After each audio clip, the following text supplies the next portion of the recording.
हो गया है। देखो, मेरे शिष्य को पुत्र की प्राप्ति हुई थी, आपके शाप के कारण वो स्त्री बन गई। तो मेरी इच्छा है कि आप अपना शाप वापस ले। भोलेनाथ ने कहा, वशिष्ठ विचार कर लो, यदि मैं अपना शाप वापस लेता हूं तो आज तक जितना वरदान आशीर्वाद दिया हूं, शाप दिया हूं, सब वापस हो जाएगा।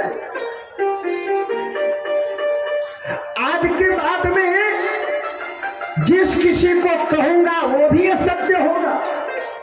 क्या तुम चाहते हो ऐसा?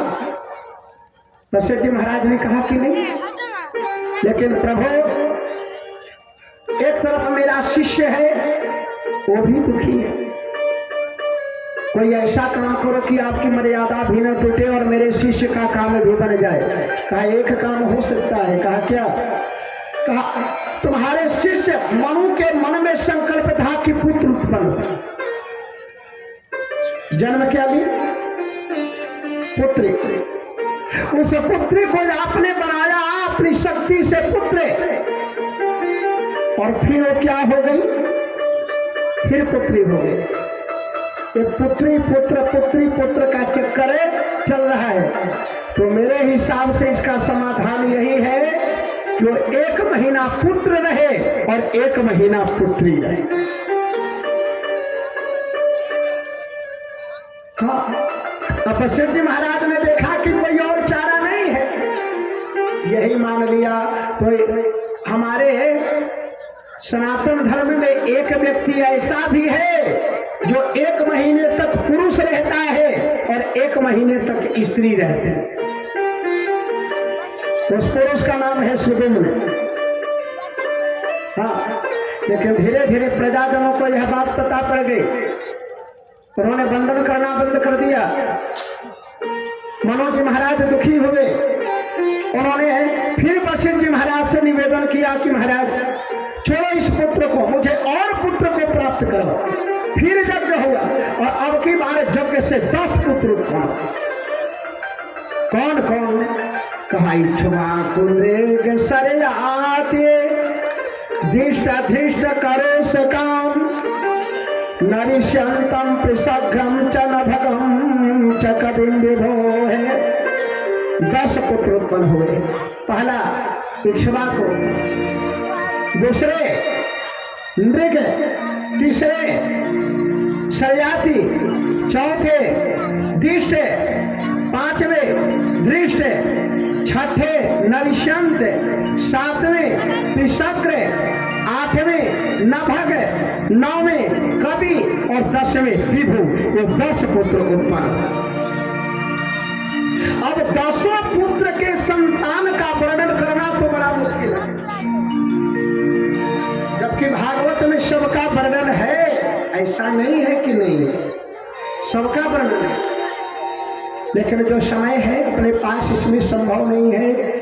उसमें बड़ा जो पुत्र है इक्ष्वाकु, इक्ष्वाकु के पुत्र कुक्षी, कुक्षी के पुत्र विकुक्षी, विकुक्षी के पुत्र अनरण्य, अनरण्य के पुत्र प्रतापवान, प्रतापवान के पुत्र पुनः नरिष्यंत, नरिष्यंत के पुत्र मांधाता, मांधाता के पुत्र सगर, सगर के 60,000 पुत्रों को तो भस्म हो गया।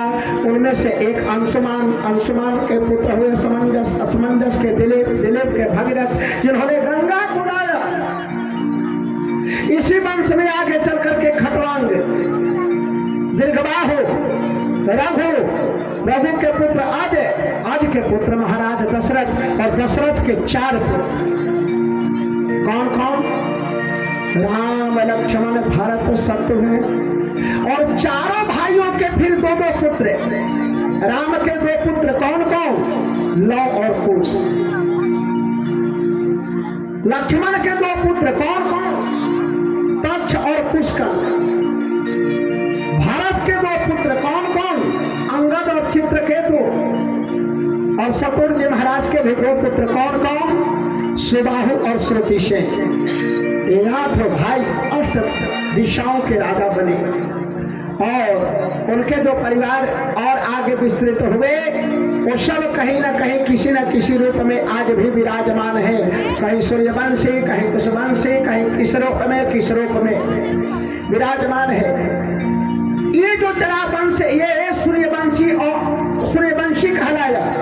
उधर जो इला और बुध के संयोग से पुरुरवा से नहुस के पुत्र जजाति एक दिन है वन में शिकार करने के लिए गए। प्यास लगी तो एक कुएं में उन्होंने बाल्टी डाली और बाल्टी डाल करके खींचने लगे।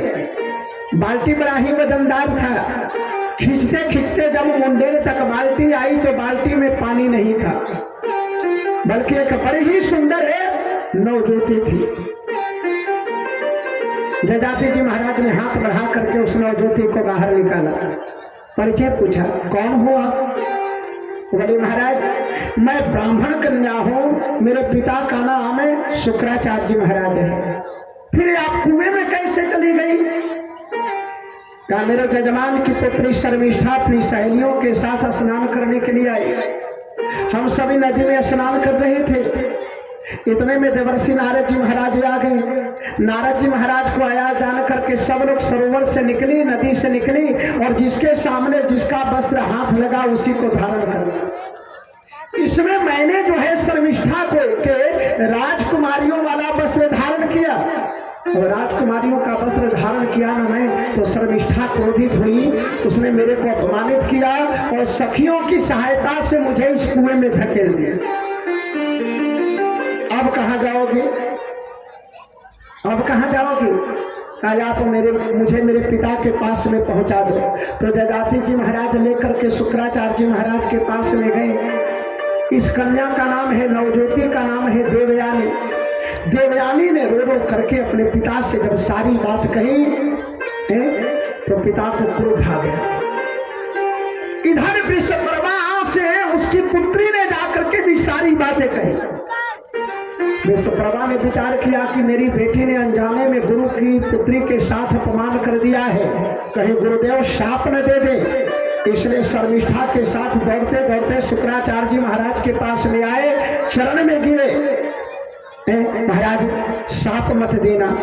तो शुक्राचार्य जी महाराज ने देवयानी से पूछा इसे कौन सा दंड दिया जाए? तो देवयानी ने कहा कि जहां मेरी शादी हो मेरे साथ नौकरानी बन करके चले। चलो तुम्हारी शादी जब होगी तो नौकरानी बन करके चली जाएगी। कहा नहीं महाराज मेरी शादी हो गई। किसके साथ? जजाति के साथ। कब हुई? कुएं से निकालते समय।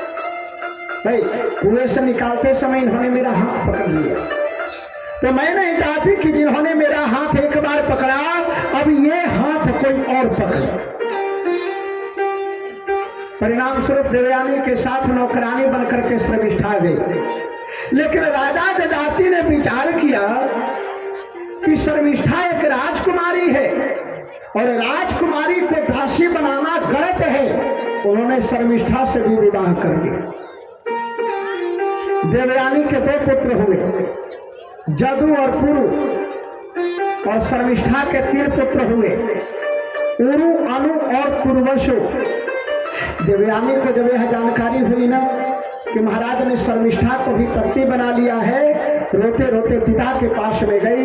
पिता से विलाप करके सारी बातें कही तो पिता ने जजाति को शाप दे दिया, जा जवानी में ही बुढ़ा होगा। जजाति जी महाराज वृंद का रूप धारण करके जब शुक्राचार्य जी महाराज के पास में पहुंचे और ये कहा कि हे महाराज आपने मुझे वृद्ध होने का शाप दिया, लेकिन आप विचार करो क्या इसमें आपकी पुत्री की हानि नहीं है?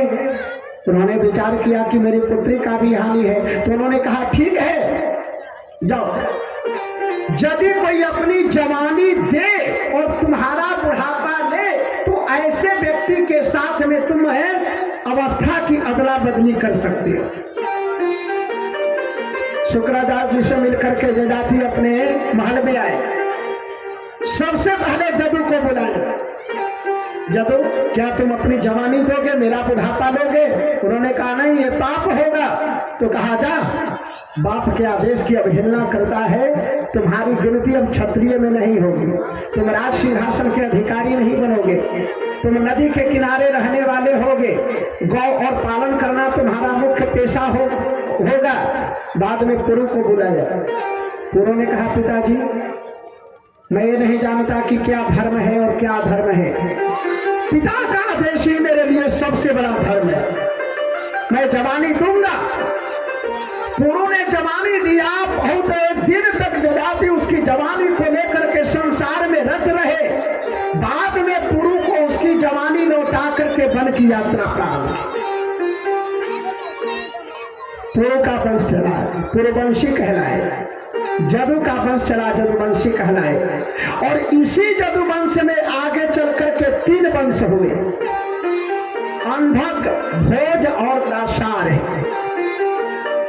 उसमें भोजवंशी एक उग्रसेन जी महाराज राजा थे। अब 10वां स्कंद प्रारंभ हो रहा है। बोलिए बाल कृष्ण भगवान की। 10वां स्कंद प्रारंभ करने से पहले सुखदेव जी महाराज ने परीक्षित से एक निवेदन किया। परीक्षित है, आज कितने दिनों से कथा हो रही है? तुम एक आश्रम से बैठ करके कथा कितने दिनों से सुन रहे हो? भाई आज कथा का कौन सा दिन? आज कथा का कौन सा दिन है? लो गाय ना, चौथा दिन है ना? हाँ, चौथा दिन नहीं, 5वां दिन। 5वां दिन कृष्ण जन्म होता है। भागवत का बिंदु है, शुरू से लेकर के मनुकर्दम के संवाद तक पहला दिन। मनुकर्दम संवाद पर्यंतम प्रथमे हनि। हाँ, भारताख्यानम द्वितीय हनि वाचयेत। जड़ भरत जी की कथा दूसरे दिन। तृतीय दिवसे कुर्यात 7वां स्कंद पूर्णम। तीसरा दिन 7वां स्कंद की पूर्णाहुति होनी चाहिए। और कृष्ण आविर्भावंतो चतुर्थो दिवसे ददे। भगवान श्री कृष्ण का जन्म 4थे दिन और एक महात्मा धुंधकारी वाली कथा लगा करके 5वें। आज 5वां दिवस। सुखदेव जी महाराज ने कहा परीक्षित है, आज 5 दिनों से तुम एक सूत्र में बैठ करके कथा सुन रहे हो। न तो तुमने भोजन किया, न तुमने जल पिया है। जा कुछ भोजन कर लो। परीक्षित जी महाराज ने कहा नहीं, भोजन नहीं करूंगा। क्यों? क्योंकि भूख नहीं है। अच्छा, भूख नहीं है तो कम से कम है जल ही पी लो। कहा नहीं महाराज, जल भी नहीं पीऊंगा। क्यों? क्योंकि प्यास भी नहीं है। अरे भाई, 5 दिन से एक आसन पर बैठे हो और तुम्हें भूख प्यास कुछ भी नहीं लगी। कहा नहीं, लेकिन क्यों? कहा इसलिए कि पिबंतम तन्मुखाम भोजम अच्युतम हरिम कथामृतम। हे गुरुदेव, आपके मुखारविंद से ये अमृत के समान जो कथा बरस रही है ना, इसको पीते पीते मैं इतना तृप्त हो गया हूं कि न तो मुझे भूख लग रही है न प्यास। ये भगवान की कथा का प्रभाव है। ये वही परीक्षित जी महाराज है कि जिनको एक दोपहरी केवल जल फल नहीं मिला तो क्रोधित होकर के जाकर के ऋषि के गले में सांप लपेट दिए। आज वही परीक्षित जी महाराज हैं, 5 दिन से एक आसन पर बैठे हैं, न तो भूख लग रही है न प्यास लग रही है। श्रोता हो तो ऐसा हो। कई लोग कथा सुनते रहते हैं। हाँ, एक परीक्षित जी महाराज श्रोता है कि जो कथा सुनने के पीछे भूख प्यास सब भूल गए, और एक ऐसे भी श्रोता होते हैं कथा सुनते रहते हैं।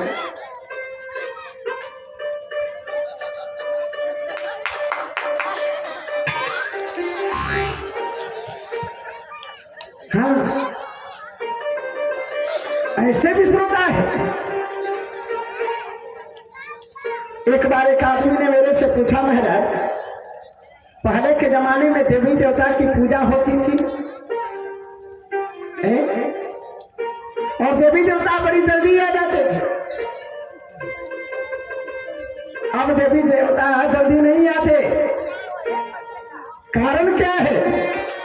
तो पहले के देवता कुछ और थे। कौन कौन देवता थे?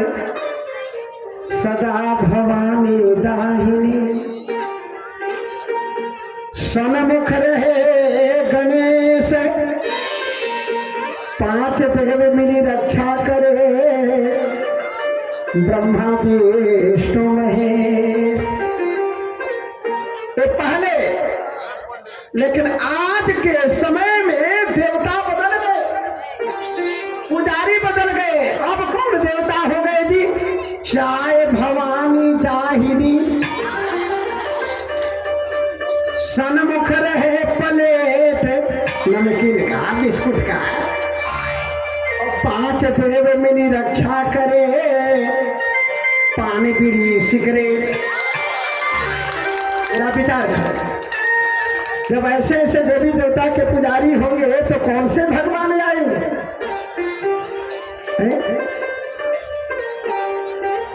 सुखदेव जी महाराज गदगद है, भाव प्रवण है। भगवान की कथा में कम से कम एक श्रोता तो ऐसा है जो भगवान की कथा के पीछे भूख और प्यास सबको भूल गया, भाव प्रवण होकर के कथा करने प्रारंभ किए। हर कथित वंश विस्तारो, भवता सोमसो राज्ञान चोभवंश्याना, चरितम परमाद्भुतम। देखो शास्त्र का सिद्धांत, भागवत का सिद्धांत है कि दशम स्कंद से पहले वाली कथा भले संक्षेप हो जाए, लेकिन दशम स्कंद की कथा संक्षेप नहीं होनी चाहिए। परीक्षित जी महाराज ने कहा, हे गुरुदेव, कृष्ण की कथा आप संक्षेप में मत करना। कथितो वंश विस्तारो, भवता सोम सूर्य जो है, राज्ञाम चोभवंश्यानाम, चरितम परमाद्भुतम। आपने जो पिछले संक्षेप में और विस्तार में जो कथाएं कही, अद्भुत कथा कही है, सुन करके मन प्रसन्न हुआ। लेकिन हे महाराज, कृष्ण कथा आप विस्तार से करा। मैं जानता हूँ कृष्ण के कितनी कृपा है।